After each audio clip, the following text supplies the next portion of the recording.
हिंदी में यूपीएससी की तैयारी से संबंधित प्रोग्राम्स को देखने के लिए सब्सक्राइब करें स्टडी IQIAS हिंदी। आप सभी का बहुत बहुत स्वागत है स्टडी IQIAS के हिंदी यूट्यूब प्लेटफॉर्म पर। मेरा नाम है अभिषेक कुमार और आज की इस क्लास में बेसिकली हम इंडियन रिवर्स को कवर अप करने वाले हैं। यहां पर मैं 100 से ज्यादा रिवर्स की मार्किंग कराऊंगा।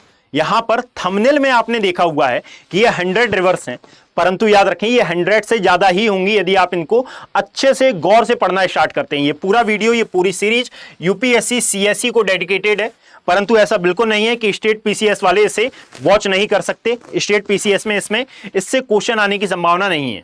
यूपीएससी प्री और मेंस पॉइंट ऑफ व्यू से ये सीरीज इंपॉर्टेंट है, परंतु याद रखें मैं दावे के साथ कहता हूं यदि कोई भी एग्जाम एस्पिरेंट यानी कि किसी भी एग्जाम की प्रिपरेशन करने वाले एस्पिरेंट इन वीडियोस को देखकर यदि एग्जाम में बैठ जाते हैं तो उनका एक भी क्वेश्चन गलत नहीं होने वाला। क्लियर? तो मेरी आपसे एक आशा है और ऐसा मैं मानकर चल रहा हूं कि जब भी आप इन वीडियोस को देख रहे हैं तो आप अपने साथ एक कॉपी और एक पेन एसेंशियल रूप से रख रहे हैं, ताकि जो भी इंपॉर्टेंट बातें मैं यहां पर बोलूं वो आप नोट डाउन करते जाएं जो भी आपको इंपॉर्टेंट लगती हैं। और यदि मान लीजिए ये समय नहीं है कि भाई आप नोट डाउन कर पाते हैं तो आप इन पूरी वीडियोस की PDF geography bye Abhishek Kumar Telegram channel से भी डाउनलोड कर सकते हैं। एक्चुअल में वीडियो के साथ मैं जानता हूं कि मैपिंग पॉसिबल नहीं हो पाती है, परंतु जब आप खाली बैठे हों आप यहां पर जाएं, यहां से PDF को डाउनलोड कर लें और PDF को डाउनलोड करने के पश्चात जब भी आप खाली रहें उस मैपिंग को करने का प्रयास करें, है ना। मैपिंग आपके आंसर को सुंदर बनाती है, सुडौल बनाती है, सुगम बनाती है, समझने में आसान बनाती है। दैट इज वाई यहां पर अब मैं शुरू करता हूं बिना आपका टाइम वेस्ट किए हुए आज का टॉपिक भारत की नदियां। और यदि भारत की नदियों के संदर्भ में हम देखें तो याद रखिएगा कि भारत में नदियों को हमने दो पार्ट्स में डिवाइड कर रखा है ना। एक आती हैं वे नदियां जो कि हिमालयन क्षेत्र से ओरिजिन लेती हैं और एक आती हैं वो नदियां जो कि प्रायद्वीपीय भारतीय क्षेत्र में प्रवाहित होती हैं। अर्थात यहां पर एक है हिमालयन नदियां और एक आती हैं प्रायद्वीपीय भारत की नदियां। प्रीवियस लेक्चर से अब आई थिंक आपको यह ज्ञात हो गया होगा कि हिमालयन नदियां कहां पर हैं और प्रायद्वीपीय भारत की नदियां कहां पर अकर होती हैं।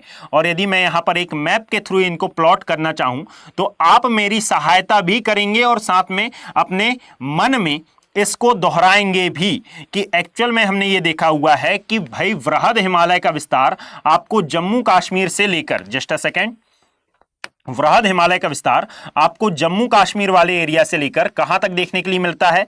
अरुणाचल प्रदेश के उत्तर में तिब्बतियन प्लेट्यू तक इसका विस्तार आपको देखने के लिए मिलेगा। अब यदि इन रिवर्स को आप देखेंगे तो जस्ट अ सेकंड मैं इसको बड़ा कर लेता हूं, फिर मैं आपको बताता हूं कि एक्चुअल में यहां पर कौन कौन से नदी तंत्र आपको मौजूद दिखाई देते हैं। जैसे कि लाइक यहां पर हिमालय का विस्तार है और यदि हिमालय के विस्तार वाले एरिया को आप नजर डालते हैं तो एक्चुअल में इस एरिया में आपको एक नदी तंत्र का विस्तार या फिर एक नदी अपवाह तंत्र का विस्तार देखने के लिए मिलेगा। और कौन सा है ये? तो आई थिंक आप जानते होंगे कि दैट इज सिंधु नदी तंत्र। इसको माना जाता है भाई सिंधु नदी तंत्र वाला पोर्शन जो कि पूरे उत्तर भारतीय क्षेत्र में, उत्तर भारतीय क्षेत्र अर्थात जहां पर मैं इसको ड्रॉ कर रहा हूं यहां पर विस्तृत है। सिंधु नदी तंत्र में आपको पता है कि 6 नदियां आती हैं, परंतु आज के इस वीडियो में इन 6 नदियों के अलावा और कौन कौन सी रिवर्स हैं इनके बारे में भी डिस्कशन होगा।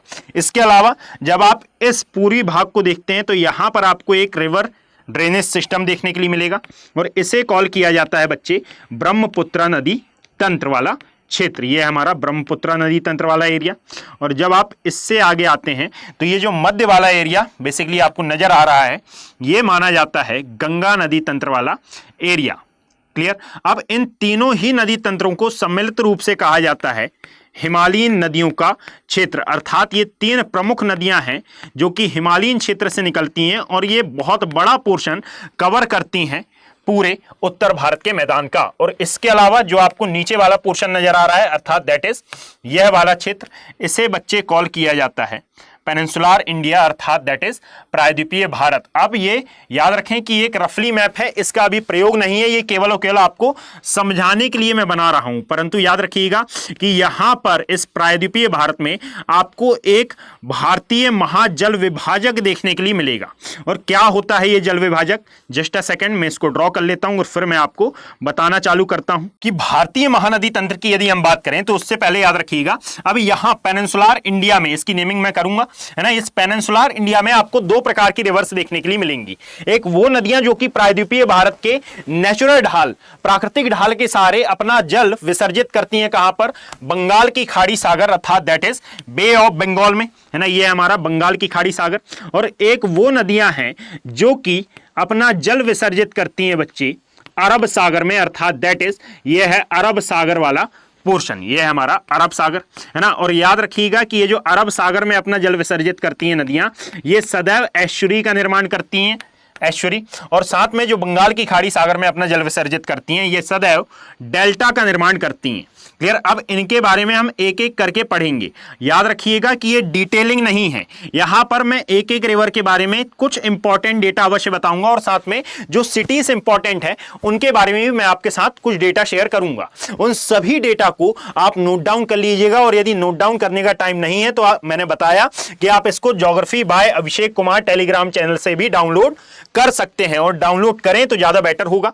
यहां पर मैं ज्वाइन होने के लिए नहीं बोल रहा हूं, परंतु आपका भला होगा कि भाई आप यहां पर इसको डाउनलोड कर लें। क्लियर। अब यदि हम यहां पर देखें तो इसकी मैं नेमिंग करता हूं भाई, देखिएगा ये हमारा सिंधु नदी तंत्र वाला पोर्शन, दैट इज सिंधु नदी तंत्र या फिर इंडस ड्रेनेज सिस्टम। ये है हमारा ब्रह्मपुत्र नदी तंत्र, ब्रह्मपुत्र नदी तंत्र। और दैट इज ये हमारा गंगा नदी तंत्र वाला क्षेत्र, दैट इज गंगा नदी तंत्र। नीचे आता है पेनिनसुलर इंडिया या फिर इसे ही कॉल किया जाता है प्रायद्वीपीय भारत। यह भी नदियों के लिए कुछ महत्वपूर्ण हो जाता है, कारण यह है कि इसमें भी सैकड़ों महत्वपूर्ण नदियां प्रवाहित होती हैं, जिनके बारे में अभी हम डिस्कस करेंगे। और यदि इन सभी क्षेत्रों को देखें तो यहां पर एक जल विभाजक भी हमारे लिए इंपॉर्टेंट हो जाता है। कौन सा है ये जल विभाजक? तो याद रखिएगा कि बेसिकली ये स्टार्ट होता है कहां से? यह स्टार्ट होता है हमारा अरावली पर्वत से, और स्टार्ट होते हुए यह आता है पश्चिमी घाट पर्वत तक। जस्ट अ सेकंड, यह प्रायद्वीपीय भारत या फिर पेनिनसुलर इंडिया। जब आप यहां राजस्थान वाले एरिया को देखेंगे तो यहां पर आपको एक माउंटेन नजर आएगा, और इसे कॉल किया जाता है बच्चे अरावली पर्वत। अब मैं यहां पर इन सभी माउंटेन्स को आपस में कनेक्ट कर रहा हूं, कारण यह है कि मुझे आपको जल विभाजक बताना है। ये बिल्कुल भी आपस में कनेक्ट नहीं है। क्लियर। और जब आप इससे आगे बढ़ते हैं तो यहां पर आपको दिखाई देता है दैट इज विंध्याचल पर्वत, जिसके बारे में मैंने डेडिकेटेड वीडियो बना रखा है। यदि अभी तक आपने उन वीडियोस को नहीं देखा है तो मेरी आपसे आशा रहेगी, उम्मीद रहेगी कि आप इन वीडियोस को देखें। फिर नीचे आपको दिखाई देगा सतपुड़ा पर्वत, जो कि 3 पहाड़ियों के रूप में आपको नजर आता है बेसिकली। यहाँ पर राजपीपला, महादेव और मैकल रेंज है। और फिर इसी के नीचे से या फिर इसी के पश्चिमी भाग से आपको बच्चे देखने के लिए मिलेगा पश्चिमी घाट पर्वत, ना, that is western Ghat mountain, जिसकी दक्षिण की ओर बढ़ने पर, जिसके दक्षिण की ओर जाने पर यहाँ इसकी चौड़ाई में वृद्धि होती है, चौड़ाई में भी और साथ में इसकी ऊंचाई में भी इंक्रीजन होता है। अब यहाँ पर मैं इसकी नेमिंग कर देता हूँ, दैट इज ये है हमारा अरावली माउंटेन, अरावली पर्वत। अरावली के बाद यहाँ पर आपको दिखाई देता है दैट इज विंध्यन पर्वत, विंध्यन। मैं कलर चेंज कर लेता हूँ, एक काम करता हूँ। विंध्यन के बाद आपको दिखेगा सतपुड़ा पर्वत, जो कि 3 पहाड़ियों के रूप में विस्तृत है। और यहां पर आपको बच्चे नजर आएगा पश्चिमी घाट पर्वत, पश्चिमी, इसको मैं शॉर्ट में लिखता हूं, पश्चिमी घाट पर्वत। और इनको कहा जाता है वास्तविकता में जल विभाजक। अब जल विभाजक क्या होते हैं तो कंफ्यूज होने की जरूरत नहीं है। ऐसा स्थान जहां से अलग अलग दिशाओं में नदियों का ओरिजिन हो, या फिर ऐसा स्थान जहां से अलग अलग सागरों में मिलने वाली नदियां उद्गम लेती हैं, इसे बेसिकली कॉल किया जाता है क्या? जल विभाजक। और इन चारों को ही मिलाकर नाम दिया जाता है भारतीय महाजल विभाजक का। इन चारों को मिलाकर कहा जाता है कि ये चारों सम्मिलित रूप से भारतीय महाजल विभाजक के अंतर्गत आते हैं। क्लियर है भाई? और यदि अब यहां पर देखें तो अब मैं यहां स्टार्ट करता हूं मैपिंग के थ्रू आपको समझाना कि एक्चुअल में ये 100+ रिवर्स है कौन सी, जो कि हमारे एग्जाम पॉइंट ऑफ व्यू के हिसाब से काफी इंपॉर्टेंट होने वाली हैं। ये बात इसलिए इंपॉर्टेंट है, यानी कि जो मैंने पहले ही बता दी, कारण यह है कि यह हर क्षेत्र में, यानी कि आप कोई सा भी ड्रेनेज सिस्टम पढ़ें, यह हर क्षेत्र में प्रयोग होने वाली है। इवन ये इंडियन रिवर्स के कंटेक्स्ट में तो उपयोग में आएगी ही। तो इसको आप अच्छे से अपने माइंड में सेटल डाउन कर लीजिएगा। अब यदि हम यहां पर आते हैं तो इसको भी मैं कवर कर देता हूं और फिर हम आगे बढ़ना प्रारंभ करते हैं। चलिए भाई, अब यदि यहां पर हम एक एक रिवर को समझना चालू करें तो याद रखिएगा हम उत्तर से चालू करेंगे, अर्थात सिंधु नदी तंत्र से ये नदियां हम गिनना चालू करेंगे। यहां पर सिंधु, झेलम, चिनाब, रावी, व्यास, सतलुज के अलावा और कौन कौन सी इसी नदी तंत्र के हिस्से वाली या फिर इसी और कौन कौन सी नदियां इसी नदी तंत्र के अंतर्गत आती हैं, इसको भी कवर अप करेंगे। राम, गंगा, गोमती, घाघर, गंडक, कोसी, महानंदा, जो कि हम सामान्यतः पढ़ लेते हैं गंगा नदी तंत्र में। इसके अलावा और कौन सी रिवर्स इंपॉर्टेंट हो जाती हैं, ब्रह्मपुत्रा में सुबानश्री, मानस, पगलादिया, इनके अलावा और कौन सी नदियां या फिर तिस्ता और मानस के अलावा और कौन सी नदियां इंपॉर्टेंट हो जाती हैं जो कि एग्जाम पॉइंट ऑफ व्यू के हिसाब से इंपॉर्टेंट है। चलिए उनकी प्लॉटिंग एक बार में हम करना चालू करते हैं। अब यदि यहां पर मैं लेता हूं तो सबसे पहले आपको एक नॉर्थ इंडिया का मैप बनाना है जिसके थ्रू हम इन पूरी रिवर्स को बड़े अच्छे से प्लॉट कर पाएंगे। अब देखिएगा कि यह है हमारा नॉर्थ इंडिया वाला पोर्शन है ना, और यहां पर इस नॉर्थ इंडिया में आपको नॉर्थ ईस्टर्न पार्ट भी शामिल करना है। कारण यह है कि बच्चे यहीं से हम स्टार्ट कर देंगे ब्रह्मपुत्रा नदी तंत्र या फिर ब्रह्मपुत्रा ड्रेनेज सिस्टम को समझना। अब मैं इतना ही पोर्शन बनाऊंगा, कारण यह है कि इतना ही पोर्शन अभी वर्तमान में हमारे लिए इंपॉर्टेंट है इन नदियों के कंटेक्स्ट में। Is that clear? और यदि इतना क्लियर है तो चलिए मैं आपको बताता हूं कि एक्चुअल में यह है तिब्बत के पठार वाला क्षेत्र, और इस तिब्बत के पठार में एक क्षेत्र मौजूद है या फिर मैं यूं बोलूं कि एक झील मौजूद है। इसे बेसिकली कहा जाता है एक जल विभाजक, और इसे जल विभाजक की संज्ञा क्यों दी जाती है? क्योंकि यहां से भी अलग अलग दिशाओं में नदियों का ओरिजिन होता है। आई थिंक आप गैस कर पा रहे होंगे कि ये कौन सा है, तो इसको नाम दिया जाता है मानसरोवर झील। इसका नाम है मानसरोवर झील, और इसी मानसरोवर झील से एक रिवर का ओरिजिन होता है जो कि जम्मू कश्मीर, लद्दाख वाले पार्ट में प्रवाहित होती है ना। इसका नाम है सिंधु नदी, और ये सिंधु नदी यहां से ओरिजिन लेकर उत्तर पश्चिम डायरेक्शन में प्रवाहित होती है, और यहां गिलगित के समीप से यह दक्षिणावर्ती मोड़ लेते हुए एक्चुअल में, मैं इसको थोड़ा साइड कर देता हूं ताकि आपको दिखे, दक्षिणावर्ती मोड़ लेते हुए पाकिस्तान में जाती है और पाकिस्तान के कराची के समीप अपने डेल्टा का फॉर्मेशन करती है, अर्थात अपने डेल्टा का निर्माण करती है। और किस सागर के तट पर? तो आई थिंक आप गैस कर पा रहे होंगे कि नीचे अरब सागर है। जब आप इसी से आगे आते हैं तो यहां पर आपको दिखाई देती है बच्चे, ये है हमारी सतलुज नदी, और ये पूरे सिंधु नदी तंत्र की एकमात्र रिवर है जो कि डायरेक्टली किसमें मिलती है? सिंधु नदी में मिलती है। और ये कहां पर मिलेगी? तो याद रखिएगा ये स्थान कहलाता है जहां पर ये मिल रही है, इस स्थान को नाम दिया जाता है मिठानकोट। मैं नेमिंग अभी थोड़ी देर बाद करूंगा, क्लियर? और जब आप इसी के मध्य में देखते हैं, यानी कि अब जो बची हुई 4 रिवर्स हैं ये इसी के मध्य में आपको दिखाई देती हैं। जैसे कि यहां पर शेषनाग झील से, बैरीनाग झील से एक रिवर का ओरिजिन होता है जिसे कॉल किया जाता है झेलम रिवर, है ना। और ये झेलम नदी कश्मीर घाटी में प्रवाहित होती है ना, और इसी को कहा जाता है आतंकवाद का, यानी इसी नदी के कारण कश्मीर घाटी को कहा जाता है आतंकवाद का हॉटस्पॉट। कारण क्या है कि इसी नदी के सहारे आतंकवादी गतिविधियां यहां पर संपन्न होती हैं। कैसे? तो उसको हम पढ़ेंगे डिटेल फॉर्म में सिंधु नदी तंत्र में। अब यहां पर याद रखिएगा कि इसी नदी के कारण एक्चुअल में कश्मीर घाटी को आतंकवाद का हॉटस्पॉट नाम दिया जाता है। इसकी एक सबसे प्रमुख सहायक नदी है, दैट इज किशन गंगा, यानी कि ये किशन गंगा ऊपरी साइड से आती है और ये कहलाती है हमारी किशन गंगा नदी। अब इसी के नीचे यदि आप आएंगे तो एक्चुअल में ये जो झेलम नदी है, ये झेलम सिंधु की सहायक नदी नहीं है। झेलम एक्चुअल में चिनाब नदी की सहायक नदी है, और इस चिनाब नदी का उद्गम 2 धाराओं के मिलने से होता है। एक है चंद्रा और एक आती है हमारी भागा नदी। जब चंद्र और भागा नदियां मिलती हैं तो बनती है चिनाब रिवर। इसी से आगे आते हैं तो इसी के दक्षिणी भाग में एक अन्य रिवर और है जिसको कॉल किया जाता है बच्चे रावी नदी, और यहीं पर आपको एक अन्य नदी देखने के लिए मिलेगी जो कि एक्चुअल में कपूरथला में, अर्थात पंजाब के कपूरथला के निकट हरीके नामक स्थान पर सतलुज नदी में मिलती है, और यह पाकिस्तान नहीं जाती। सिंधु नदी तंत्र की एकमात्र नदी जो कि पाकिस्तान में प्रवेश नहीं करती है, दैट इज कॉल्ड ब्यास नदी। तो ये कौन सी है? दैट इज ब्यास नदी। अब यहां पर यदि हम देखें तो सिंधु, झेलम, चिनाब, रावी, व्यास और सतलुज, फिर चिनाब की 2 धाराएं अर्थात एक चंद्र और भागा नदी, और साथ में इस झेलम की सबसे महत्वपूर्ण सहायक नदी, दैट इज, इसे नाम दिया जाता है बच्चे क्या? किशन गंगा। और इसी किशन गंगा नदी पर भारत सरकार द्वारा संचालित है किशन गंगा प्रोजेक्ट। अब इसको मैं यहीं पर छोड़ता हूं। अब आप पहले सिंधु नदी तंत्र को समझें कि एक्चुअल में इसमें हो क्या रहा है ना, यानी कि कौन सी नदी किसकी सहायक नदी है, आपको यह भी याद करते जाना है। याद रखिएगा कि मैं यहां पर हर बात को कम से कम 8 से 10 बार रिपीट करूंगा। यहां इंपॉर्टेंट बात यह है कि इतने बार रिपीट करने का आशय क्या है? तो इतने बार रिपीट करने का आशय यह है कि भाई आपको इसी वीडियो के अंदर सब कुछ याद होना चाहिए। क्लियर? ज्यादा है तो आप वीडियो को 2 बार देखें, 2 बार देखें, अर्थात 1 बार अभी देख रहे हैं आप, दूसरी बार आप समय निकाल कर देखें और ध्यान पूर्वक दोनों बार देखें। यदि आप 2 बार इस वीडियो को देख लेते हैं तो मैं इतने बार चीजें रिपीट करूंगा कि आपके माइंड में वो अपने आप सेटल डाउन हो जाएगी। क्लियर? तो सबसे पहले यदि हम देखें तो एक नदी आती है जिसका नाम है सिंधु, और सिंधु डायरेक्टली अपना जल विसर्जित कर रही है कहां? अच्छा, पहले मैं नदियों के नाम लिख देता हूं कि यह सिंधु, फिर आती है झेलम, चिनाब, रावी और व्यास और सतलुज। इन सभी नदियों में यदि आप देखेंगे तो डायरेक्टली अपना जल अरब सागर में कौन सी नदी विसर्जित कर रही है? तो दैट इज, इसको नाम दिया जाता है, यह है हमारी सिंधु नदी। अब सिंधु नदी में डायरेक्टली कौन सी नदी मिल रही है? तो आपका आंसर होगा कि भाई एक है हमारी कौन सी, ये है हमारी सतलुज नदी, जो कि डायरेक्टली सिंधु नदी में अपना जल विसर्जित कर रही है। क्लियर?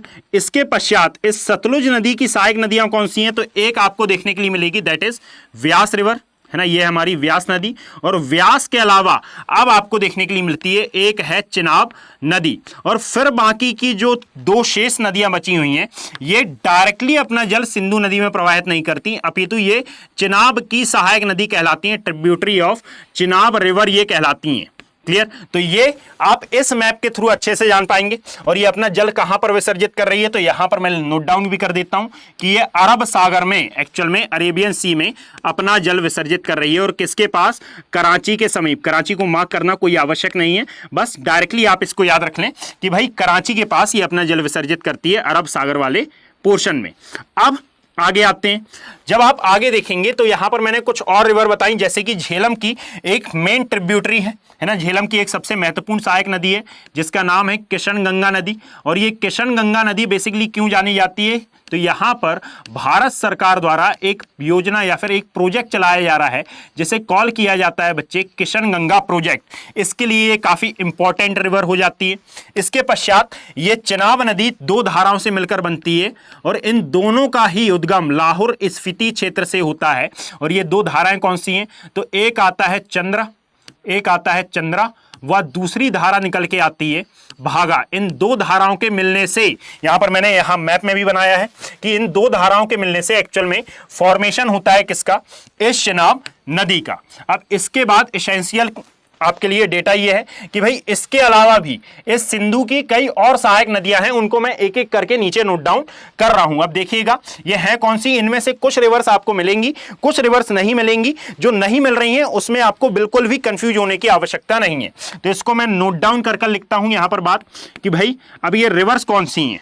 उससे पहले मैं इसकी नेमिंग कर देता हूं कि यह है हमारी मानसरोवर झील, और यहां से निकलती है एक इंडस, झेलम, चिनाब, रावी, व्यास और सतलुज, है ना। अब मैंने इनका केवल और केवल फर्स्ट लेटर लिखा है, कारण यह है कि ये हौच-पौच ना हो, है ना। यहां पर मैंने केवल और केवल इसका फर्स्ट लेटर लिखा है। सतलुज को मैं थोड़ा सा एडजस्ट कर देता हूं, कारण यह है कि यहां पर और डेटा आएगा जब हम गंगा नदी तंत्र को पढ़ेंगे। और यह है वो प्लेस जहां पर एक्चुअल में सतलुज नदी अपना जल विसर्जित करती है इस सिंधु नदी में।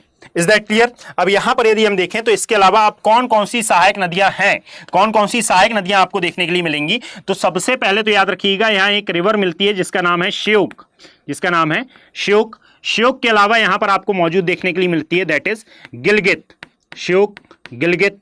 गिलगित के अलावा आपको मिलती है यहां पर द्रास, द्रास, हुंजा, हुंजा के अलावा यहां पर आपको मिलेगी काबुल। अब इनको याद कैसे रखना है मैं बताऊंगा अभी।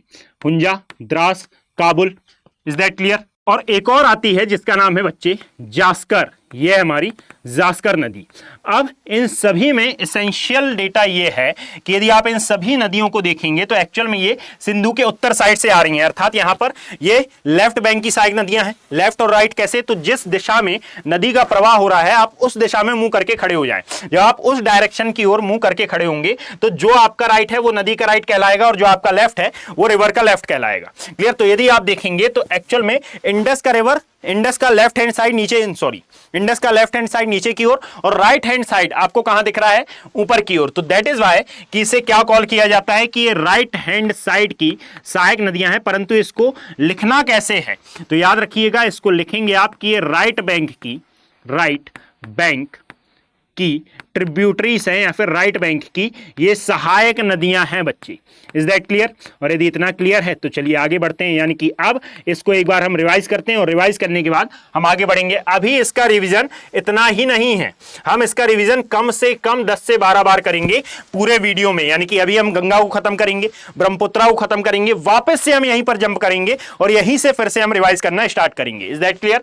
चलिए सबसे पहले सिंधु, झेलम, चिनाब, रावी, व्यास और सतलुज, इनकी नेमिंग आपको बचपन से पता हुआ है ना, यानी कि जब से आपने प्रिपरेशन स्टार्ट की है, जब से हम ये नाम सुनते आ रहे हैं। इसके पश्चात याद रखें श्योक, गिलगित, द्रास, हुंजा, काबुल और जास्कर, ये कहां पर मिलती हैं? तो ये सिंधु नदी की सहायक नदियां हैं और ये राइट बैंक में यानी कि सिंधु नदी के दाएं तट पर अर्थात उत्तरी भाग में अपना जल विसर्जित करती हैं। इसी के साथ आप याद रखें कि यहीं पर सिंधु नदी के तट पर एक क्षेत्र भी स्थित है जिसको शायद लद्दाख की राजधानी कॉल किया जाता है, और दैट इज ये क्या है? ये है हमारा लेह वाला पोर्शन, अर्थात ये सिंधु नदी के तट पर आपको स्थित दिखाई देगा लेह। अब यहां से हमारा स्टार्ट होता है द्वितीय नदी तंत्र, अर्थात दूसरे नदी तंत्र को अब हम यहां से समझना स्टार्ट करते हैं। तो दूसरा कौन सा है? तो अब यहां पर आप समझेंगे एक्चुअल में ब्रह्मपुत्रा ड्रेनेज सिस्टम को, अर्थात ब्रह्मपुत्रा नदी तंत्र को। चलिए यहां से हम स्टार्ट करते हैं। अब यहां से आगे यह है हमारी ब्रह्मपुत्रा रिवर जो कि ओरिजिनेट होती है उसी भाग से, यहां से सिंधु नदी का ओरिजिन होता है। याद रखें मानसरोवर झील के पास से ये निकलती है और साथ में ये पूर्वोत्तर भारत में प्रवाहित होते हुए एक्चुअल में मेघालय पठार के ऊपर से ये प्रवेश करती है बांग्लादेश में। अब याद रखिएगा यहाँ पर एक इंपॉर्टेंट बात यह है कि दूसरे डायरेक्शन से अर्थात यूपी बिहार वाले एरिया से यहाँ से चलते हुए आ रही है, दैट इज यह है गंगा नदी, और गंगा नदी की ही एक धारा इसका साथ छोड़कर दक्षिण की ओर मुड़ती है और यहाँ पर यह नदी कहलाती है हुगली नदी, और इसकी सबसे मेन ट्रिब्यूटरी ये आती है हमारी कौन सी? दैट इज दामोदर, है ना। अब गंगा नदी का जो पूरा का पूरा डायग्राम है इसको मैं अलग से भी प्लॉट करूंगा, परंतु यहां पर आप पहले इस पूरे ब्रह्मपुत्रा नदी तंत्र को समझें, है ना। यहां पर सभी रिवर्स लिखना तो पॉसिबल नहीं होगा, परंतु जितनी पॉसिबल होंगी मैं यहां पर लिखूंगा। चलिए अब एक्चुअल में ये जो आपको दिखाई दे रही है ब्रह्मपुत्र, इसको तिब्बत के पठार पर, तिब्बतियन प्लेट्यू पर एक्चुअल में कॉल किया जाता है सांगपो नदी। और यदि सांगपू का अर्थ आप समझना चाहें तो इसको आप ऐसे समझ सकते हैं कि इसका सामान्य सा अर्थ होता है शुद्ध करने वाली, है ना। ये टी से स्टार्ट होगी स्पेलिंग सांगपू, है ना, और सांगपू का अर्थ तिब्बती भाषा में होता है शुद्ध करने वाली। बच्ची आगे बढ़ते हैं। जब आप यहां पर आते हैं तो हिमालय पर्वत की सबसे पूर्वी चोटी अर्थात दैट इज इसको नाम दिया जाता है नामचा बरुआ के समीप से ये देहंग गॉर्ज का निर्माण करती है और भारत में प्रवेश करती है। यहां पर यह है नामचा बरुआ चोटी, इसको मैं नोट डाउन कर देता हूं जस्ट अ सेकेंड। अब इसका नाम देहंग गॉर्ज क्यों पड़ता है? इसके लिए आप याद रखें कि ये जो सांगपो है, सांगपो को ब्रह्मपुत्रा एक्चुअल में कॉल किया जाता है बच्चे, ये आसाम वाले एरिया में। परंतु जब आप अरुणाचल प्रदेश में देखते हैं तो अरुणाचल प्रदेश में इसे कहा जाता है देहंग। दैट इज वाई इसके द्वारा जिस गॉर्ज का फॉर्मेशन किया जाता है नामचा बरुआ दर्रे के समीप, इसे कहा जाता है देहंग गॉर्ज, और यहां पर इसका नाम क्या पड़ता है? अब मैं इसको नेक्स्ट स्लाइड में नोट डाउन करता हूं कि ब्रह्मपुत्रा रिवर को यदि आप देखें, ब्रह्मपुत्र नदी को यदि आप देखेंगे, जस्ट अ सेकेंड, ब्रह्मपुत्र नदी, इसका ओरिजिन के समय अर्थात जब ये उद्गम ले रही है इस समय इसका नाम क्या है? दैट इज ये नाम आएगा सांगपो। सांगपो जब ये अरुणाचल प्रदेश में पहुंचेगी तो इसका नाम क्या हो जाएगा? ये कहलाएगी हमारी देहंग, और ये करेगी देहंग गॉर्ज का निर्माण। और देहंग के पश्चात जब ये अरुणाचल प्रदेश से आसाम क्षेत्र में पहुंचेगी तो आसाम में बच्चे इसे कॉल किया जाएगा ब्रह्मपुत्रा नदी। और आसाम के पश्चात जब ये मेघालय पठार के उत्तर से होते हुए ये जाएगी कहाँ? बांग्लादेश में, तो इसका नाम हो जाएगा एक्चुअल में जमुना। और ये जमुना मिलेगी किससे? पद्मा से, और इसकी संयुक्त धारा करेगी विश्व के सबसे बड़े डेल्टा का निर्माण। किस नदी के पश्चात? तो यहां से मणिपुर राज्य से एक नदी निकलती हुई आ रही है, दैट इज इसे कॉल किया जाता है मेघना या बराक नदी, और ये करती है वर्ल्ड के सबसे बड़े डेल्टा का फॉर्मेशन। इसको कहा जाता है सुंदरवन डेल्टा, जिसका कुछ भाग भारतीय प्रदेशों में भी आपको विद्यमान दिखने के लिए मिलेगा। अब मैं यहाँ पर बता देता हूं कि सुंदरवन डेल्टा वाला क्षेत्र कौन सा है बेसिकली। तो ये पूरा एरिया, सॉरी, इस पूरे एरिया को कहा जाता है सुंदरवन डेल्टा का क्षेत्र, जो कि जाना जाता है अपने मैंग्रोव वृक्षों के लिए, और ये जाना जाता है अन्य विविधताओं के लिए, अर्थात यहीं पर आपको रॉयल बंगाल टाइगर, यहीं पर आपको कैजुरेना के वृक्ष, यहीं पर आपको रबड़ के वृक्ष, है ना, ये सब देखने के लिए मिलेंगे। और सदाबहार वनों का ये बेसिकली क्षेत्र निकल के आता है बच्चे, यह सुंदरवन डेल्टा वाला एरिया।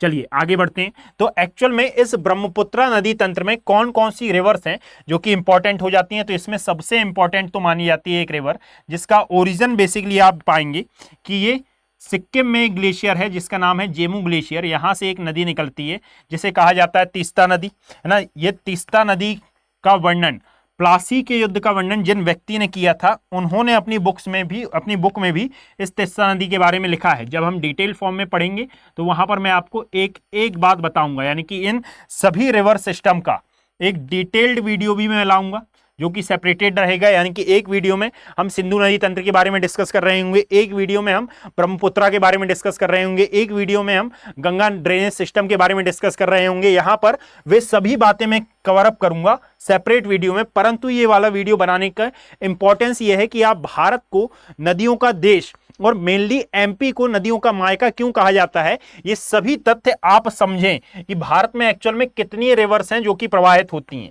ठीक इसी प्रकार यदि आप देखेंगे तो इस ब्रह्मपुत्र नदी की कुछ और भी सहायक नदियां हैं। जैसे सबसे पहले यदि मैं लेता हूं तो जब यह अरुणाचल प्रदेश में प्रवेश करती है तो यहां पर इससे दो नदियां आकर मिलती हैं, और ये दो नदियां क्या कहलाती हैं, तो एक का नाम है दिबांग और दूसरी का नाम आपको देखने के लिए मिलेगा दैट इज लोहित नदी। क्लियर। ये दोनों ही कहां की हैं, ये दोनों अरुणाचल प्रदेश की हैं, और अरुणाचल प्रदेश में एक क्षेत्र आपको देखने के लिए मिलेगा पासीघाट के पश्चात ये आसाम क्षेत्र में प्रवेश करती है और इसे कॉल किया जाने लगता है क्या, इसे कॉल किया जाने लगता है बेसिकली ब्रह्मपुत्रा रिवर। और इसी ब्रह्मपुत्रा नदी से फिर अन्य कुछ सहायक नदियां इससे आकर मिलेंगी, जैसे कि लाइक यहीं पर आपको दिखाई देती है सुबनसिरी, यहीं पर आपको दिखाई देगी सुबनसिरी, यहीं पर आपको दिखाई देती है मानस, और यहीं पर आपको एक नेशनल पार्क भी मौजूद दिखाई देता है दैट इज, इसे नाम दिया जाता है काजीरंगा नेशनल पार्क। अब मैं काजीरंगा के लिए यहां पर एक दो वर्ड नोट डाउन कर देता हूं कि एक है के और एक आता है जेड, है ना। इसका मतलब है काजीरंगा नेशनल पार्क यहां से होकर गुजरती है ये ब्रह्मपुत्र रिवर, और यहीं पर फिर आपको मानस राष्ट्रीय उद्यान भी मौजूद देखने के लिए मिलेगा। अन्य महत्वपूर्ण राष्ट्रीय उद्यान भी देखने के लिए मिलेंगे जैसे कि लाइक पोवितारा, परंतु उसका वर्णन मैं नहीं कर रहा हूं। उस पूरे नेशनल पार्क का वर्णन मैंने उत्तर भारत के विशाल मैदान का जब वर्णन हो रहा था तो वहां पर मैंने उत्तर भारत के विशाल मैदान की बेल्ट में कौन कौन से नेशनल पार्क हैं वहां पर मैंने इनका वर्णन कर रखा है, तो एक बार आप उन वीडियोस को जाकर देख सकते हैं।